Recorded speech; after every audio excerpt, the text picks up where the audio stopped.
서울 양재동 경부고속도로를 지나다 보면은 시선을 붙잡는 간판이 하나 있습니다. 거기에 이런 글이 적혀 있어요. 왜 걱정하십니까? 기도할 수 있는데. 이 규장 출판사에서 설치한 5개 간판입니다. IMF 시절에 사업에 실패해서 지방으로 내려가던 한 사람이 이 간판을 보고 재기할 용기를 얻었다며 찾아온 이야기도 있습니다. 기도할 수 있는데 왜 걱정하십니까? 참 위로가 되는 말이지요. 그런데 여러분, 진짜 기도하면 걱정이 안 됩니까? 할렐루야. 우리 집사님처럼 안 되는 분도 계시지만 기도한 대로 다 해결이 되면은 걱정을 안 하죠. 그런데 기도했는데도 현실은 그대로고 오히려 더 나빠질 때도 있지 않습니까? 오늘 본문의 아브라함이 바로 그 기도와 현실 사이, 그 거대한 한복판 사이에 서 있습니다. 아브라함이 산 위에서 시커멓게 피어오르는 이 소돔과 고모라의 연기를 멍하니 바라보고 있지요. 이 장면을 이해하려면 몇 시간 전으로 돌아가야 됩니다. 어제 아브라함은 이곳에서 하나님을 만났습니다. 하나님이 아브라함에게 충격적인 소식을 전하시는 거예요. 내가 소돔과 고모라를 심판하겠다. 이 소돔과 고모라는 화려한 도시였지만은 하나님이 보시기에 너무 악한 도시예요. 사람을 무슨 장난감 가지고 놀듯이 죽이고 빼앗고 버리고, 하나님은 그 도시의 제약이 한계를 넘어서 심판이 불가피하다고 말씀하시는 것입니다. 그런데 이 성에 아브라함의 조카 롯이 살고 있습니다. 롯은 아브라함과 함께 고향 땅을 떠나왔었던 가족이에요. 아브라함만 믿고 떠나왔어요. 그런데 지금 심판의 한복판에 서 있습니다. 그러니 어떻게 아브라함이 가만히 있을 수가 있어요? 하나님께 간구하기 시작합니다. 조심히 계단을 내려가듯 중보 기도를 해요. 하나님, 만약에 저 성에 의인이 50명이 있으면 어떡하시겠습니까? 그 50명도 같이 멸하실 것입니까? 아니다. 50명이 있으면 내가 멸하지 않겠다. 그러자 한 번 더 내려가요. 그러면 45명은요? 멸하지 않겠다. 40명은요? 멸하지 않겠다. 주님, 노하지 말고 들어주세요. 30명은요? 멸하지 않겠다. 주님, 제가 이번 딱 한 번만 나르겠습니다. 아브라함이 민망한 듯 말끝을 흐려요. 그럼 10명. 10명이면 어떻게 하시겠습니까? 의인 10명이 있으면 내가 멸하지 않겠다. 아이고, 하나님 감사합니다. 이제 됐어. 아브라함 그 약속을 품고 잠자리에 들어요. 설마 10명이 없겠어.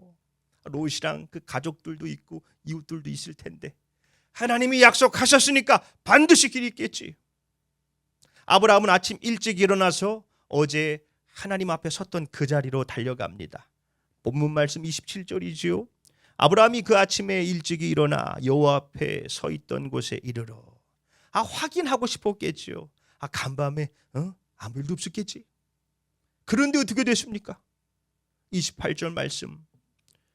소돔과 고모라와 그 온 지역을 향하여 눈을 들어 연기가 옹기가마의 연기같이 치솟음을 보았더라.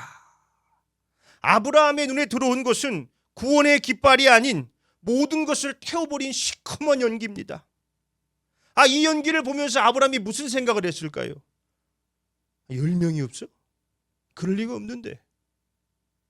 어제 내가 드린 기도는 다 어디로 간 거야? 저 연기랑 같이 다 타버린 건가? 이게 뭐야? 불과 몇 시간 전까지만 해도 이곳에서 간절히 기도하지 않았습니까? 그런데 그 기도의 여운이 가시기도 전에 치솟는 연기를 보는 것입니다. 여러분도 혹시 이런 아침을 맞이해 본 적이 있습니까? 간절히 붙들고 기도했는데 달라진 게 아무것도 없어요. 주님, 제발 이번 한 번만 도와주세요. 이것만 넘어가게 해주시면 됩니다. 제발 이 병 좀 고쳐주세요. 우리 가족 좀 지켜주세요. 제발요. 어떨 때는 마음이 평안해요. 그래, 기도할 수 있는데 뭐가 걱정이야. 그렇게 평안한 마음으로 일상으로 다시 돌아옵니다. 그런데 막상 현실이 어때요? 좋아지기는커녕 더 나빠져 있어요. 병원에서 무거운 진단을 받고 사업은 갈수록 어렵고 통장의 잔고는 계속 줄고 관계는 더 복잡해집니다. 연기만 자욱한 것 같은 거예요. 그럴 때 우리들 마음속에 그런 질문이 생기죠.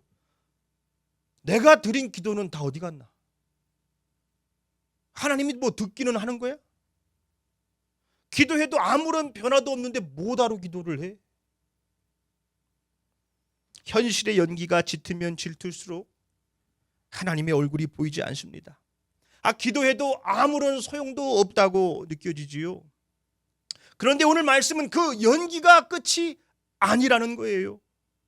아브라함이 피어오르는 연기를 보며 낙심하고 있었지만은 하나님은 보이지 않는 곳에서 아브라함을 위해서 일하고 계셨습니다. 한밤의 정원사라는 그림책이 있습니다. 이야기의 무대는 색깔이 없는 마을이에요. 거리에도 사람들의 얼굴에도 색이 없어요. 그런데 어느 날 이 마법처럼 부엉이 나무가 나타났어요. 이게 뭐야? 다음 날은 고양이 나무, 앵무새 나무. 아침이 되면은 사람들이 예쁘게 꾸며진 나무를 보면서 너무 기뻐하는 거예요. 그러면서 표정이 달라져요. 서로에게 안부를 건넵니다. 색깔이 없던 마을이 점점 유채색으로 바뀌어집니다. 사람들이 궁금한 거예요. 도대체 이거 누가 한 거야? 누가 했을까요? 사람들이 다 잠든 시간 정원사가 나타나서 나무들을 예쁘게 꾸며놓은 것입니다. 남들이 다 잠든 시간이 한밤의 정원사에게는 가장 바쁜 시간이었지요. 본문 말씀 29절입니다. 하나님이 그 지역의 성을 멸하실 때 곧 롯이 거주하는 성을 엎으실 때에 하나님이 아브라함을 생각하사 롯을 그 엎으시는 중에서 내보내셨더라. 자, 아브라함이 다 끝났다고 생각하고 있었는데 하나님은 아브라함을 생각하고 계셨다는 겁니다. 하나님은 그 심판의 한복판에서 롯과 그 가족들을 살려내기 위해서 그들의 손을 붙잡고 성 밖으로 끌고 나오셨어요. 우리 16절 말씀을 볼까요? 그러나 롯이 지체하매 그 사람들이 롯의 손과 그 아내의 손과 두 딸의 손을 잡아 인도하여 성 밖에 두니 여호와께서 그에게 자비를 더하심이었더라. 왜 하나님이 롯에게 자비를 더하신 겁니까? 하나님이 아브라함을 생각하셨기 때문입니다. 아브라함의 그 간절한 기도를 생각하셨기 때문이에요. 자, 여기서 생각하사는 히브리어로 자카르입니다. 성경에서 하나님이 누군가를 자카르 하신다는 것은 머릿속으로 떠올리는 게 아니에요. 약속을 잊지 않으시고 끝까지 책임지시는 하나님의 신실하심을 나타내는 말입니다. 내가 너를 생각한다, 자카르한다. 소돔에는 의인 10명이 없었습니다. 그래서 심판당했습니다. 그러나 하나님은 그 심판의 한복판에서도 아브라함을 자카르 생각하셨지요. 그래서 롯에게 자비를 베푸셨습니다. 롯이 자격이 있어서가 아니지요. 롯은 끝까지 성을 떠나기 싫어서 머뭇거렸던 사람입니다. 그런데도 하나님은 그의 손을 붙들고 나오셨어요. 왜 그러신 거라고요? 아브라함을 자카르 생각하셨기 때문입니다. 아브라함의 그 간절한 기도를 기억하셨기 때문이에요.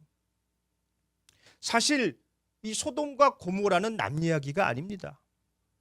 죄인된 인간이 하나님 없이 끝까지 가다 보면 그 도착지가 어딘지를 보여주는 장면이에요. 우리도 다 죄 때문에 심판받아야 될, 그 연기처럼 다 사라져야 될 사람들이었습니다. 하나님을 외면하고 내 생각대로 내 멋대로 죄악 속에서도 아무렇지도 않게 살던 사람들이었지요. 공의로우신 하나님 앞에서는 우리의 결말 역시 시커먼 연기가 맞습니다. 그런데 하나님이 어떻게 하셨어요?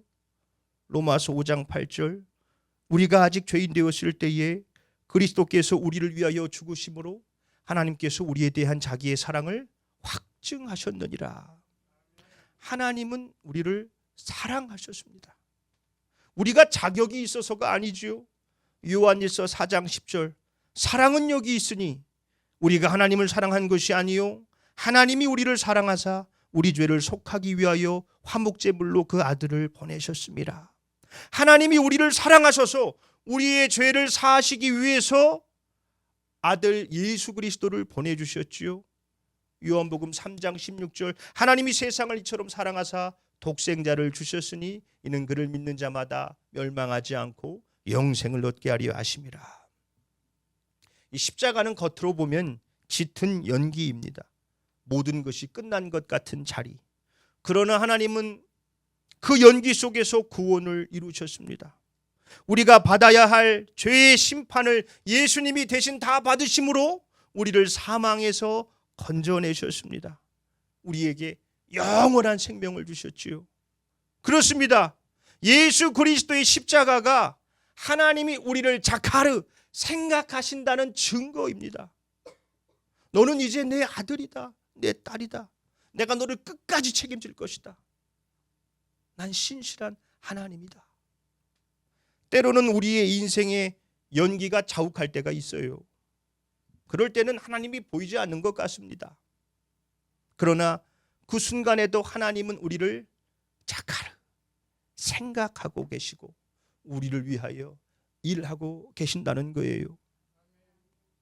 오늘도 우리가 어떻게 이 예배 자리에 나올 수 있었습니까? 이것이 하나님이 우리를 자카르 하신다는 증거 아닙니까? 우리는 그냥 버티며 살아온 줄 알았지만 하나님께 붙들린 채로 살고 있었던 것입니다. 오늘도 우리를 이 예배의 자리로 이끌어 주셔서 입술을 열어 하나님을 찬양하게 하시고 귀를 열어 말씀을 듣게 하시고 마음을 열어 기도하게 하십니다. 하나님이 우리를 자카르 생각하고 계시기 때문이지요. 그러니 여러분, 인생의 연기가 자욱할 때 우리가 무엇을 해야 됩니까? 우리를 생각하시는 하나님을 우리도 생각해야 해요. 나를 위해 십자가를 참으신 예수님을 생각해야 합니다. 예수님이 나를 위해 저 십자가를 참으셨다. 지금은 비록 연기가 자욱한 것 같지만 저 연기 너머에서 하나님이 나를 구원하고 계신다. 반드시 나를 세워주실 것이다. 그 예수님을 자카르 기억해야 하는 것이지요. 이 자카르는 머리로 하는 게 아니에요. 붙드는 기억이고 버티는 기억이고 기도로 이어지는 기억입니다. 그러니 그 연기 속에서도 기도를 멈추지 마십시오. 우리의 기도는 결코 헛되지 않습니다. 하나님 우리의 기도를 다 기억하고 계세요. 변화가 없는 것처럼 보여도 예배를 놓지 마십시오. 사랑을 포기하지 마십시오. 용서를 미루지 마십시오. 연기가 끝이 아닙니다. 연기 속에서 하나님이 우리를 자카르 생각하고 계시기 때문입니다. 말씀을 맺겠습니다. 한밤에 정원사가 떠난 뒤 가을이 오고 색이 변하고 겨울이 오자 나뭇잎이 다 떨어집니다. 그런데 마을은 더 이상 예전의 무채색으로 돌아가지 않습니다. 한밤에 정원사가 남기고 간 희망을 본 사람들이 스스로 가위를 들고 나무를 아름답게 가꾸기 시작한 거예요. 하나님이 일하시는 방법도 이렇지요. 하나님은 먼저 우리들의 마음의 색을 바꿉니다. 원망의 감사의 색을 칠해주시고 절망의 소망의 색을 칠해주시고 두려움의 담대함의 색을 칠해주시지요. 때로는 우리의 인생이 어두운 밤처럼 느껴질 때가 있습니다. 그러나 그 밤이야말로 하나님이 가장 바쁘게 일하시는 시간입니다. 우리 시편 121편 3절로 4절을 함께 읽습니다. 시작. 여호와께서 너를 실족하지 아니하게 하시며 너를 지키시는 이가 졸지 아니하시리로다. 이스라엘을 지키시는 이는 졸지도 아니하시고 주무시지도 아니하시리로다. 아멘.